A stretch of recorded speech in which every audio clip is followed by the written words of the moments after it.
Hello students, today we will discuss the chapter Snake and the Mirror.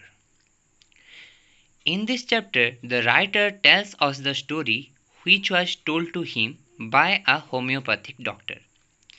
As we see from the title, the snake and the mirror are the two most important characters in the story. This homeopathic doctor encountered a snake. The snake fell on the doctor. When the snake saw its reflection in the mirror, it was more interested in that and the doctor's life was saved. This is the basic story of this chapter.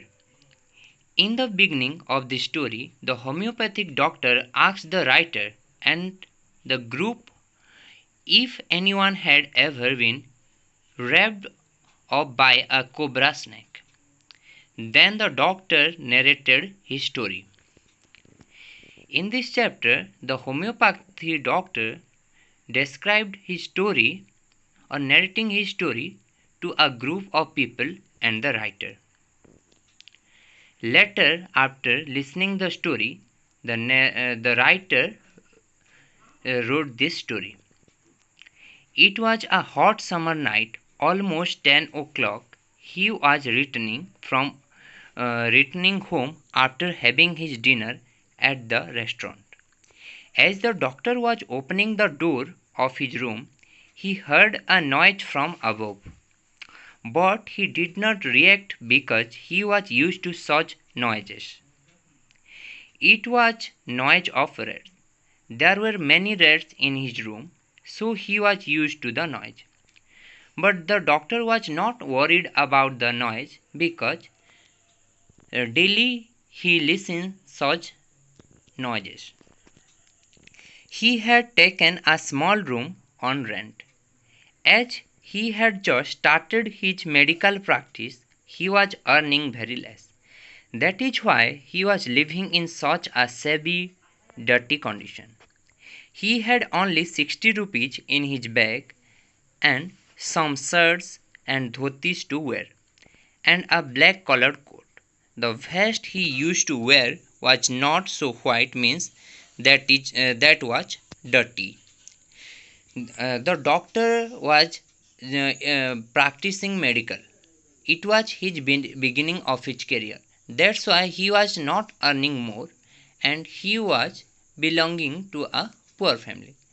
So he was taking a small house on rent. After reaching his home, he removed his coat, shirt and vest, then opened the windows. One wall of the room faced the garden.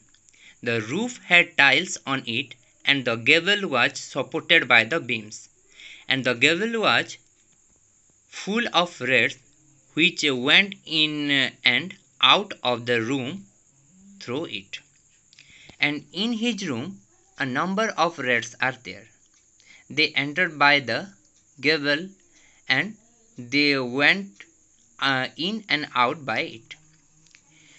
He tried to sleep but he could not because wind was not blowing at all. He had gone out to get some fresh air because he did not have any fan or cooler in his room and he was feeling hot. Due to his poor condition, he was not having a cooler or fan in that room and he was feeling very hot. He came back to his room and sat on a chair, and he opened the box under the table and took out a book named Materia Medica. He kept it on same table on which a lamp, a mirror and a small comb was lying. He opened it and sat on it. He could not sleep, that's why he sat on a chair and started reading a book. He was sitting in front of the mirror. He looked at his image in the mirror. And when he was reading that book, before that he was looking at the mirror which was on the table. He says that he was a great admirer of beauty. As he was a young man, he liked to appreciate beautiful things and wanted to improve his looks more handsome. And after looking the mirror, he appreciated himself. As he was unmarried and was a doctor too, he was a eligible bachelor. So he wanted to make people know that he was also available.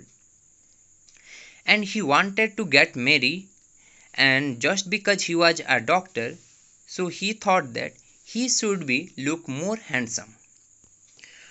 When he was combing his hair, he again heard the same sound from the above, but ignored it. And when he was combing his hair, he heard the same sound again, but he ignored that. The doctor repeats that he was not married and was a doctor too, so he wanted to say that he was supposed to look very handsome so he could get a better match for himself. And just because he was a young person and a doctor too, so he should get a good match for him, and it would be possible if he would look more handsome. He appreciated himself and said that he had an attractive smile and he would always keep smiling because he looked better when he smiled. And he also appreciated his own smile, and he said that it is the attractiveness of his face. The doctor was being ironic when he said that to keep smiling was an earth-shaking decision. And here he said a ironic line that to keep smiling was an earth-shaking decision. And he said, if I would smile, it would create earth-shake. Again, he thought that he had a lot of value because he was a doctor and a bachelor, and that is why he wanted to look handsome. Again, he appreciated himself. He got up from his chair and started walking up and down in the room and decided to marry a woman doctor and a lot of money, who will have lot of money. When he was walking up and down in the room, he thought that he should marry a doctor who is having a lot of money. Further, the doctor thought that he would marry a fat girl. He reasoned that if sometime he makes some mistake and his wife chases him in anger to hit him, she will not be able to run fast and catch him if he would be fat. Later he decided that he should marry a fat girl because in future if he would do any mistake and if his wife chases him, he could not catch him. Thinking all these things, the doctor again sat down on the chair. Suddenly he felt like some rubber tube had fallen, and the doctor turning around to see what had fallen. And suddenly the doctor felt something had fallen on his shoulder, and he turned his head. He saw that a big snake had crawled over his chair and sat on his shoulders. The timing of doctor's turning around and the snake's landing on his shoulder was same. The snake moved in such a way that it wrapped itself on the doctor's left arm like a coil. It was in such a position just 3 to 4 inches from his face, and if he would have moved slightly, the snake could have bitten him. The doctor says that he was not only holding his breath but had turned into a stone, just like a statue. Although physically he was still like a statue, but his mind was very actively. He was thinking what he should do next and praying to God to save his life.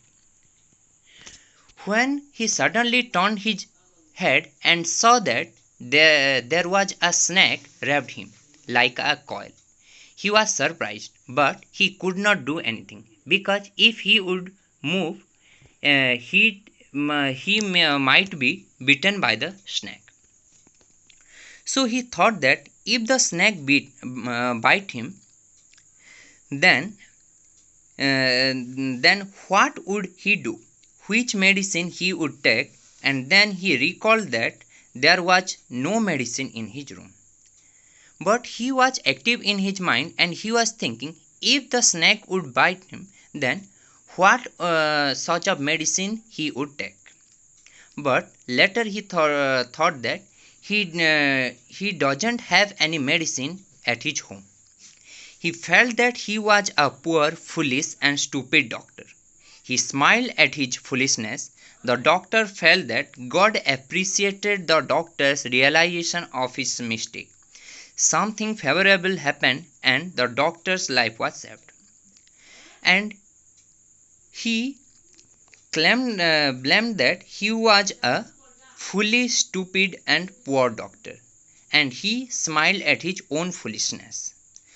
But after some time, something favorable happened with the doctor. The snake moved its head to the other side and saw the mirror. The snake looked at the mirror and it saw its own reflection in it. But suddenly a miracle happened, and the snake looked at the mirror and it saw its own reflection in the mirror. The doctor was surprised because the snake was looking at itself in the mirror very carefully. He thought that maybe the snake was thinking of growing a mustache, or maybe of wearing the eyeshadow and mascara to look more pretty, or maybe it was thinking of wearing a red color bindi on its forehead. But it was a surprised incident, or astonishing incident happened with the doctor. Means he had not seen such type of scene before. Seeing a snake to the mirror. The snake was looking to the mirror itself, and as he was thinking something, but it was not.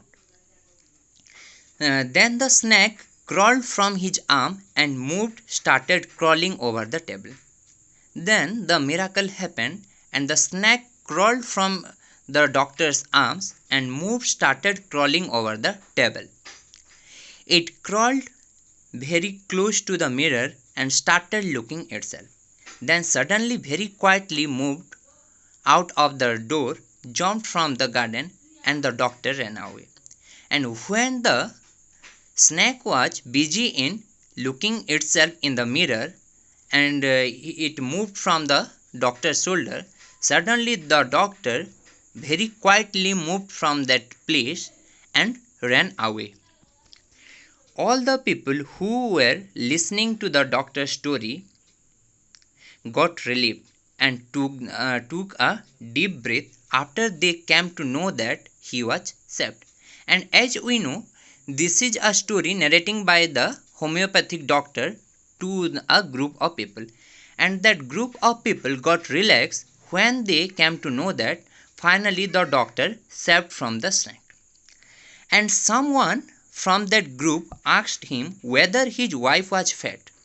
The doctor replied that his wife was thin and tall, just like a reed plant, and could run very fast. Another person from that group asked the doctor whether the snake chased him. He replied that he ran till reached a friend's house. He did not know whether the snake had chased him or not because he did not look behind him. One of the members of that group asked a question to the doctor whether that snake chased him or not, and the doctor replied that he did not know because he had not looked behind whether the snake was running behind him or not. The doctor said the next day around 8:30 a.m. in the morning, along with two of other friends, he went to the room to bring his belongings from there. The next day, the doctor came back to that room to get back his belongings or his things which he left there. There was not much stuff to take. Someone has stolen most of the things from his room but left behind one thing only. But next day he found nothing in that room. Someone has stolen everything from that room. But that thief had left only one thing. The doctor thought that the thing which he left behind was to insult him. But the doctor did not tell what that thing the thief had left. The writer asked the doctor what was the thing. Then he replied that the thief left the vest which was dirty and was hanging on the wall. And the thief left only one thing, that is the dirty vest. The doctor said that, or he added that, the thief was so much into cleanliness that he left the dirty vest there only. He says that the naughty thief could have taken it along with him, washed it with soap and could have used it. And to create a humor, the doctor said the naughty thief should take it and wash it and reused again. The doctor laughed and replied that after that night he never saw that snake. Maybe the snake was attracted towards its own beauty. That is why it looked so carefully in the mirror. And at the end of the story, the doctor laughed and replied that after that night he never saw that snake. Whether that snake was attracted towards own beauty and he was appreciating himself. So this is a story of humor. Here the writer tried to create a sense of comic in this story and try to make laugh the reader. Thank you.